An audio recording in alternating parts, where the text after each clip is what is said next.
Hello all my fellow gardeners. I have an update on my plants. Here is my Kilimanjaro that I propagated.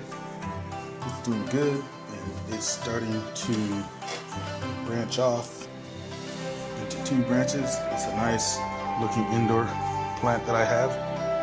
The mother plant unfortunately is going through a rough bout. I don't know. I had it inside pretty much all summer under the AC here in the Houston area, and it didn't like it. This one was outside, and the growth or the foliage or whatever it's called, they're firm, plump, and sharp on the ends, and it feels great. Okay, now we'll go outside,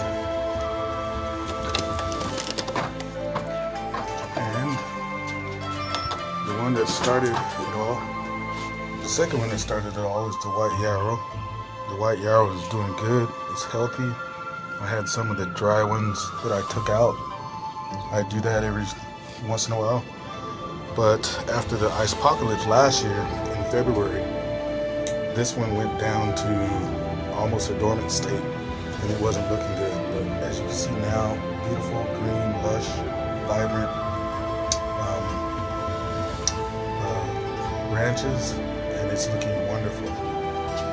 And here is the biggest plant I have that started from a little one. It's the African blue basil. You can see all the leaves look wonderful. It's got those little pods in there that keep growing. They turn into flowers. Take the flowers out. That's the branch I cut right below where it says where the 3 are. And that's how I harvest them. And those taste wonderful on a steak. There's the Kilimanjaro I started everything from. It was inside this entire summer, and it is not looking good at all. I had to cut several of the dead growth off, which was dead, moldy, and ugly. But I had these river rocks on top of it, and the river rocks kept the soil moist, and these don't like too moist soil. So I took those out, put some better soil on top that was dry. I'm just waiting for it to dry out. Just get it back in the regular watering cycle once it recovers. The Thai basil, one of the 2 Thai basil brother and sisters that I got, is doing wonderful as well. It has beautiful leaves. The aroma is great. It tastes wonderful. And my moringa that I got about 2 months ago, as you can see, I have to zoom out now for the moringa, because it's huge. It's about 4 feet tall, about level with my arms, and it started at about this level, and now look at it. And these are good for antioxidant, gut health, all kinds of benefits. Moringa, if you look that up. And I take these leaves off. I put it on top of eggs in the morning and different things. You just come out here and take one of these leaves and eat it, which is supposed to be good for you. And then my red sweet basil is doing well. It grew in leaps and bounds, and it got to that point where it's doing well. I cut it back. I harvested all my basil last week, so you can see where I kept the edges, but it's doing wonderful as the sun comes out. And then another Kilimanjaro I propagated, I had the river rocks in that as well, which kept the soil moist. So that one in the initial Kilimanjaro I showed, the growth of were propagated at the same time. You could see the difference, which I'm learning along the way, because the one that did not have the river rocks, where the soil was able to dry, is doing a lot better than this one where the soil stayed moist. It's doing well. It's a beautiful, different looking. The leaves are longer and they're fuller, they're thicker. I guess that's because of all the water, but all the moisture in the soil. And I like that the way it is, but if it was a little thicker and fuller, I think it would look a lot better. There's the sister to the Thai basil that I showed you previously, and she's doing wonderful. The leaves are nice and green.